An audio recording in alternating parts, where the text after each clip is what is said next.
साथ हैं सृष्टि जैन। सृष्टि जी।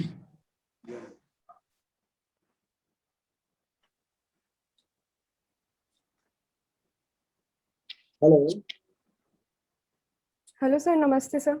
नमस्ते सृष्टि जी। जी और sir. You are? Sorry sir. आप ठीक हैं? You are good? Yes sir, I am fine, thank you. Okay. चलिए, भारत में इन दोनों में सबसे प्रभावशाली प्रेशर ग्रुप कौन सा है? सर अभी और वर्तमान में प्रेशर ग्रुप आप जो है यू बिलोंग्स टू जो है मतलब पॉलिटिकल साइंस है आपके पास? जी सर। तो आप प्रेशर ग्रुप कौन सा मानते हो अभी जो बहुत प्रभावशाली है? सर वर्तमान समय में भारत में जो किसानों का समूह है एज ए दबाव समूह, वो सबसे प्रभावशाली है। Very good. अच्छा सृष्टि जी, मैं बीच में इंटरप्ट करूं, शायद मैं भूल जाऊं, इसलिए आपको बता देता हूं कि आपने जिस दिन पहनने वाला जो मॉक इंटरव्यू में आपने पहन रखी थी ना ड्रेस, वही पहनना। आपको ये जो है ना बहुत ज्यादा कलर जो है ना रेड कलर नहीं पहनना है। Don't wear this type. हाँ, ये गहरा कलर है ना, इसको अवॉइड करना। सर मेरा साड़ी पहनने का प्लान है, वो लाइट पिंक कलर की साड़ी है। हाँ, वो दैट वुड बी गुड, वो अच्छा रहेगा, है ना? जी सर। तो क्योंकि रेड कलर जो है ना थोड़ा सा ऑफ द रिकॉर्ड अच्छा ठीक नहीं रहता, वो किसी भी कंपनी उसमें जाए, है ना? Okay sir. आपने ये जो प्रेशर ग्रुप की बात कही थी वो बिल्कुल आपका सही जवाब है। दूसरा एक क्वेश्चन आपके सामने है कि देश में आबादी रोकने के लिए कानून लाए जाने की कई राज्यों में बात चल रही है। जी सर। इसके बारे में आप, इसका आबादी रोकने का क्या लाभ होगा और क्यों ऐसा किया जा रहा है? सर यदि हम आबादी रोकने की सोचें तो हमारे भारत की अभी आबादी 130 करोड़ से ऊपर जा चुकी है और संभावना है कि हम 2030 तक आते आते वर्ल्ड में फर्स्ट नंबर पे पॉपुलेशन में हो जाएंगे, इसलिए चर्चा अभी सुर्खियों में है। और इसके पक्ष और विपक्ष दोनों पहलू हैं। यदि हम इसके लाभ देखते हैं तो लाभ ये है कि जो आबादी बढ़ रही है और एक हमारे यहाँ पर धीरे धीरे वृद्धों की संख्या बढ़ेगी, अभी तो युवा जाति ज्यादा है, तो उसका एक फायदा ये होगा। दूसरा है कि जो एक निर्भर जनसंख्या है वो कम होगी हमारे देश में, तो इसलिए आबादी को रोकना इम्पोर्टेंट है। लेकिन इसके कुछ दुष्प्रभाव भी होंगे। अगर हम आबादी को रोकते हैं तो कहीं ना कहीं गवर्नमेंट एक कंट्रोल मैनेज कैसे करेगी इस तरीके से लेकर, या फिर पॉलिसीज में लेकर कुछ चीजों में इसको कंट्रोल किया जा सकता है कि गवर्नमेंट पॉलिसीज में सब्सिडीज में इसका लाभ दिया जाए।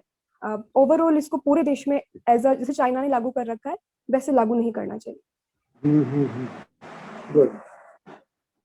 धर्मांतरण का कई जगह पर जो है ना विरोध हो रहा है। जी सर। ऐसा क्यों मानते हैं आप, ऐसा क्यों हो रहा है?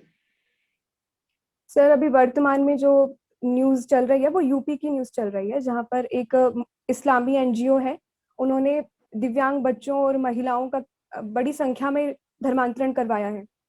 और इसका ये जो है ये विदेशी फंडिंग काफी इनको मिला है, सपोर्ट। तो एक पर्टिकुलर धर्म अगर जबरदस्ती किसी को लालच देकर या फिर बलपूर्वक धर्म बदलवाता है तो ये हमारे संविधान के और विधि के खिलाफ है और ऐसा नहीं होना चाहिए। Good good good good. अच्छा, एक ये प्रेस की स्वतंत्रता किस अनुच्छेद में शामिल है? जी सर मीडिया की स्वतंत्रता अनुच्छेद 19 में शामिल है, अभिव्यक्ति और वाक स्वतंत्रता में। Very good very good. अच्छा चलिए, एक क्वेश्चन और है।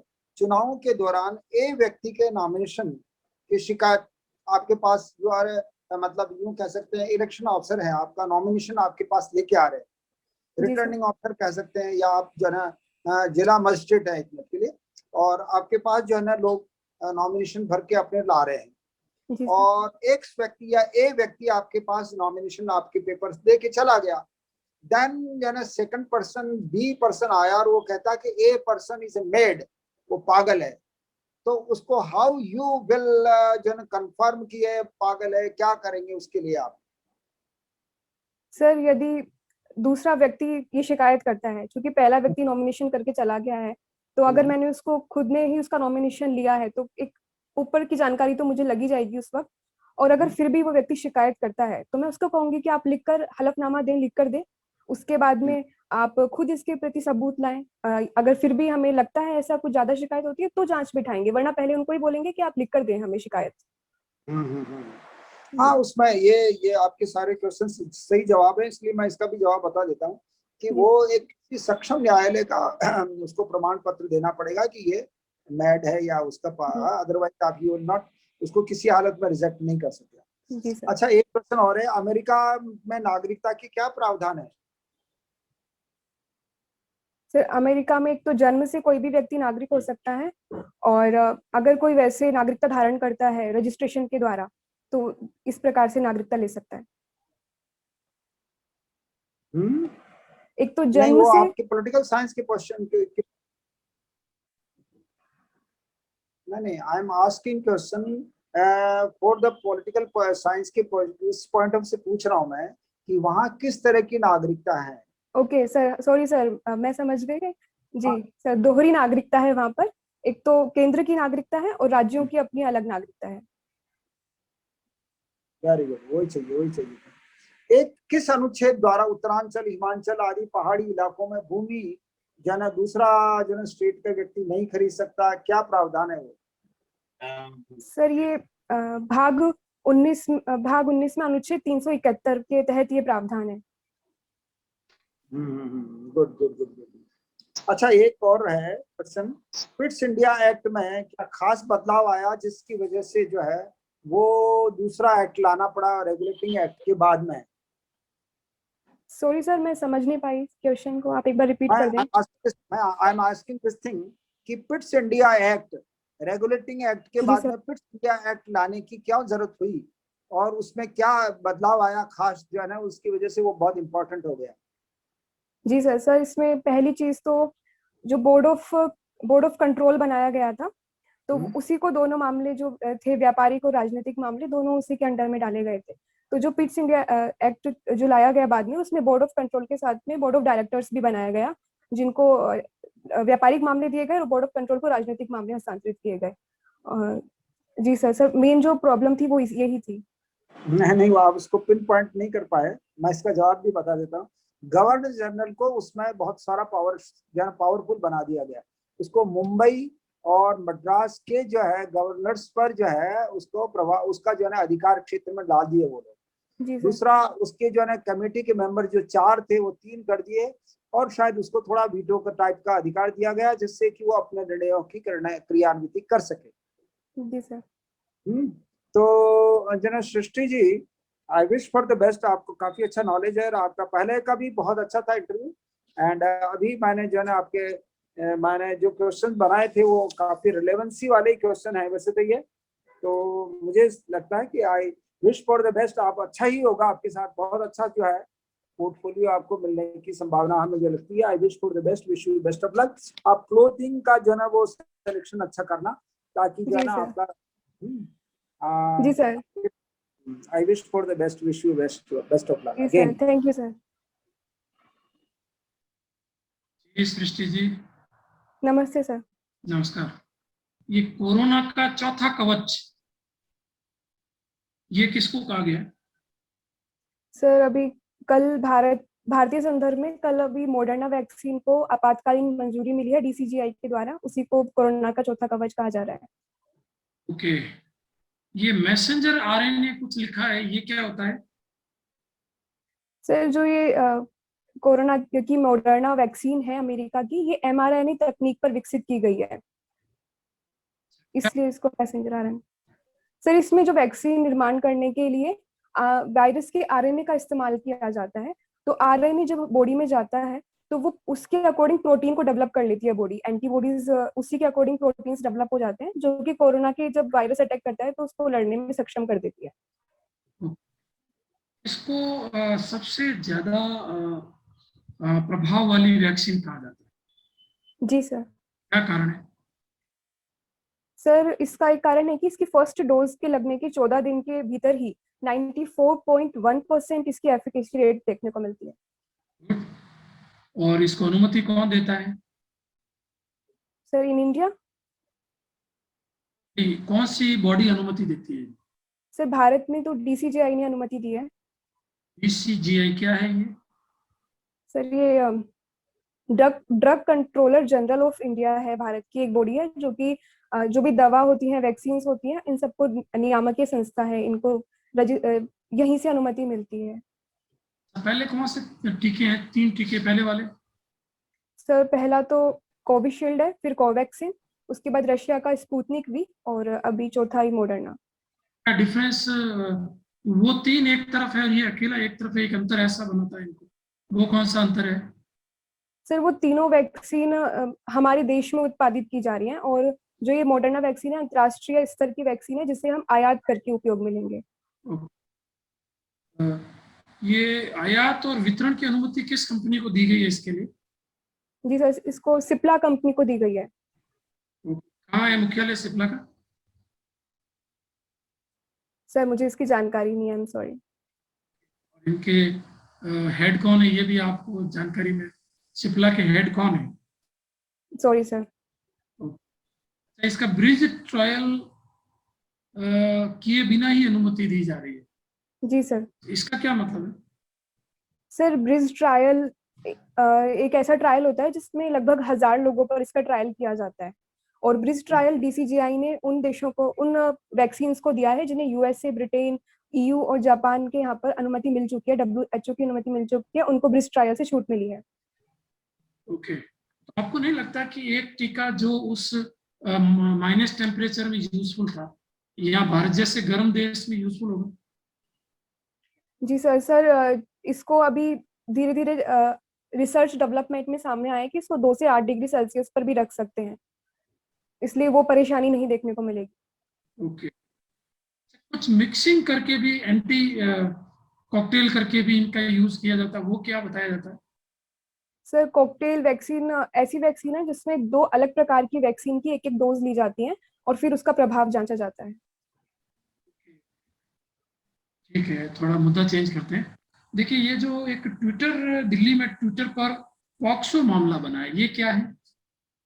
सर ये अभी जो हमारे राष्ट्रीय बाल संरक्षण आयोग के अध्यक्ष हैं, उन्होंने दिल्ली हाई कोर्ट में ट्विटर के खिलाफ एफआईआर दर्ज कराई है कि उन्होंने बच्चों को लेकर अश्लील कंटेंट वहां पर देखने को मिला है पॉक्सो एक्ट में।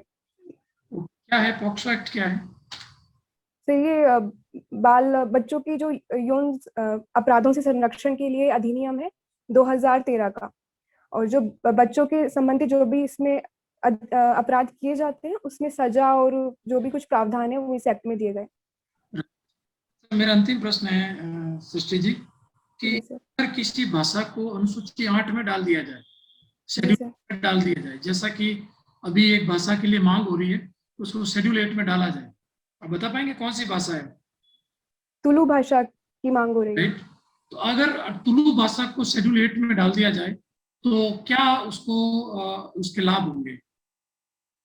सो यदि अनुसूची 8 में कोई भाषा डलती है तो वो एक संवैधानिक रूप से सहेजी हुई भाषा कहलाती है। उसको देश की सरकार जो है, भारत सरकार, वो कंजर्वेशन, एज ए कंजर्वेशन करती है क्योंकि वो विलुप्त ना हो जाए, तो उसको ये फायदा होता है।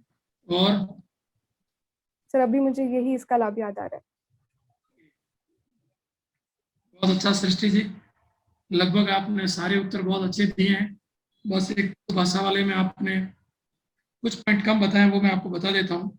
अगर किसी भाषा को आधिकारिक भाषा घोषित कर दिया जाए अनुसूची 8 में डालकर, तो उसको साहित्य अकादमी द्वारा संरक्षण दिया जाता है। केंद्र सरकार उसको संरक्षण देती है आर्टिकल 29 के तहत, संविधान के तहत। और शिक्षा नीति में उसको एक स्थानीय भाषा का दर्जा मिलता है।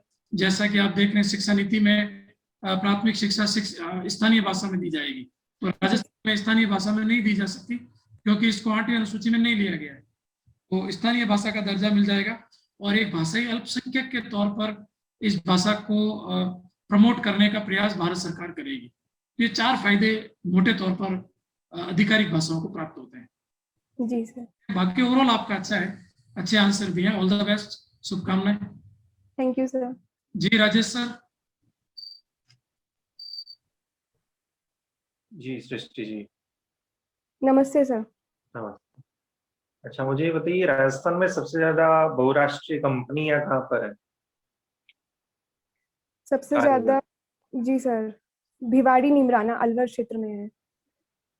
अच्छा, तो अभी इसमें और जो कंपनियां नई नई आई है उनके नाम बता सकती हैं आप?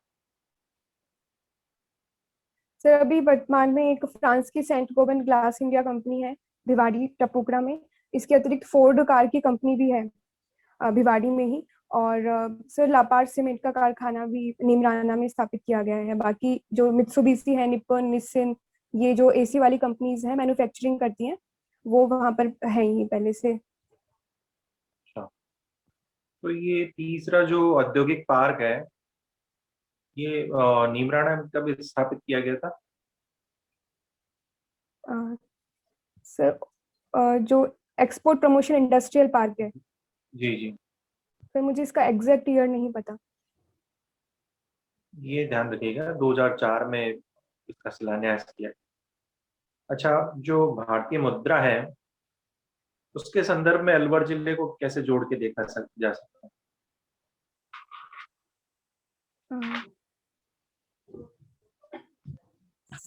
सर सॉरी सर, यहाँ जो नोट होते हैं उनकी इंक बनती, नोट छपते हैं ना, उनकी इंक बनती है सर मुझे इसकी जानकारी नहीं थी, थैंक यू सर। विभाग की नहीं। अच्छा, कंटेनर डिपो क्या होता है? सर ये कंटेनर डिपो जो होता है कोटकासी में बन रहा है, एक तरीके का ड्राई पोर्ट है जहाँ पर सामान की लैंडिंग हो पाएगी। एक डीएमआईसी के अंतर्गत एक प्रोजेक्ट है। अच्छा, नीमू चढ़ा आंदोलन के बारे में कुछ बताइए। सर नीमू चना किसान मूवमेंट 1925 में अलवर में ही हुआ था। किसानों ने जो राजा थे यहाँ के, उन्होंने कर की दर बढ़ा दी थी। इस कारण से किसान इनका विरोध कर रहे थे और यहाँ पर 800 किसान जो है उनको उन पर गोलियां बरसाई गई थी, उनकी डेथ हुई थी और गांधी जी ने इसको डिस्टिल डबल डायरिज्म की संज्ञा दी। अच्छा, डेट बता सकती हैं आप इसकी, आंदोलन की जो हत्याकांड हुआ था उसकी? जी सर, नवंबर 1925, अभी डेट याद नहीं आ रही। 24 मई है हम ठीक है इसकी। अच्छा, जी कृषि के सर, सॉरी क्षेत्र में सर। अलवर का क्या योगदान है हमारा? जी सर, कृषि के क्षेत्र में अलवर का योगदान है क्योंकि यहाँ पर सरसों की 2 मंडी हैं, खेड़ली और खैरतल में। इसके अलावा अलवर शहर में प्याज की मंडी है और यहाँ पर सबसे ज्यादा जो उत्पादन रबी की फसलों में गेहूं और सरसों का होता है और प्याज का होता है। अच्छा, कागजी कागजी कला क्या होती? सर कागजी कला, कागजी टेराकोटा फेमस है अलवर का, जिसमें मिट्टी की ही कलाकृतियां बनाई जाती हैं। वो इतनी महीन होती हैं, कागज की जैसे कागज पतला होता है उतनी महीन होती है, तो वो अलवर का फेमस है। अच्छा, एक होप सर्कस है वहां पे अलवर जिले में, जी सर। उसके बारे में बताइए। सर होप सर्कस इसका निर्माण 1940 में किया था। जो तत्कालीन वायसराय थे लॉर्ड लिनलिथ, उनकी बेटी मिस होप अलवर आई थी, तो उनके स्वागत में जो वहाँ के राजा थे उन्होंने होप सर्कस का निर्माण करवाया था। सरिस्का टाइगर रिजर्व की कब शामिल किया गया इसको? तो इसको 1978 में शामिल किया गया था। अच्छा, एक तो वहां पर सरिस्का पैलेस भी है, जी सर। वो किसने बनाया था? सर इसको राजा जयसिंह ने बनवाया था और अभी ये आरटीडीसी के अंतर्गत आता है। क्यों बनवाया था? सर इन्होंने जो राजा महाराजा और अंग्रेज अधिकारी वहां पर आकर ठहरे उसके लिए बनवाया था। अच्छा, थानागाजी जी क्यों फेमस है? सर थानागाजी सर, मुझे इसका एक अच्छी चीज के लिए नहीं, ये थानागाजी में जो एक सामूहिक बलात्कार की घटना हुई थी तो कुप्रसिद्ध हुआ था उसमें ये। सर मुझे अब और बाकी पता नहीं है थानागाजी का। लाल पत्थर की जो कलाकृतियां हैं वो बनती है। Okay sir, thank you sir. अच्छा, वाटरमैन ऑफ इंडिया कौन है? श्री राजेंद्र सिंह। अच्छा, इनका एक संघ है, वो बता सकती है? जी सर, इनका ये एक एनजीओ है, तरुण भारत संघ। अच्छा, और इनको कौन कौन से पुरस्कार मिल रहे हैं अभी? जी सर, इनको रमन मैग्सेसे पुरस्कार मिला है एक तो, और एक वोटर के लिए स्टॉकहोम प्राइज होता है, स्टॉकहोम वोटर प्राइज, वो इनको मिला है। अच्छा, लास्ट क्वेश्चन, सेज क्या होता है? सर स्पेशल इकोनॉमिक जोन होते हैं जहाँ पर विदेशी निवेशकों और निवेश को आकर्षित करने के लिए उन्हें कुछ छूट दी जाती है, जैसे कि ड्यूटी फ्री एनक्लेव होते हैं, विद्युत कर में, स्टाम्प ड्यूटी में इनको छूट दी जाती है। वर्तमान में राजस्थान में 6 सेज हैं। नाम बताइए। सर अलवर में एक है, भिवाड़ी में सोमानी वर्स लिमिटेड, इसके अलावा जयपुर में 3 है, और बीकानेर में एक है, और जोधपुर में एक है।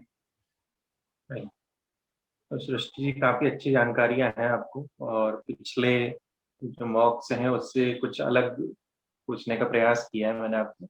और इसके अलावा देखिए, आपका जो योग है, योग दिवस अभी गया, तो योग से जुड़ी हुई जानकारियां लें आप, क्योंकि ये सामान्य जो सब्जेक्ट्स होते हैं आपके बायोडेटा में, जो सब्जेक्ट्स होते हैं या आपकी हॉबी होती है, वहां से ज्यादा प्रश्न बनने की संभावना है।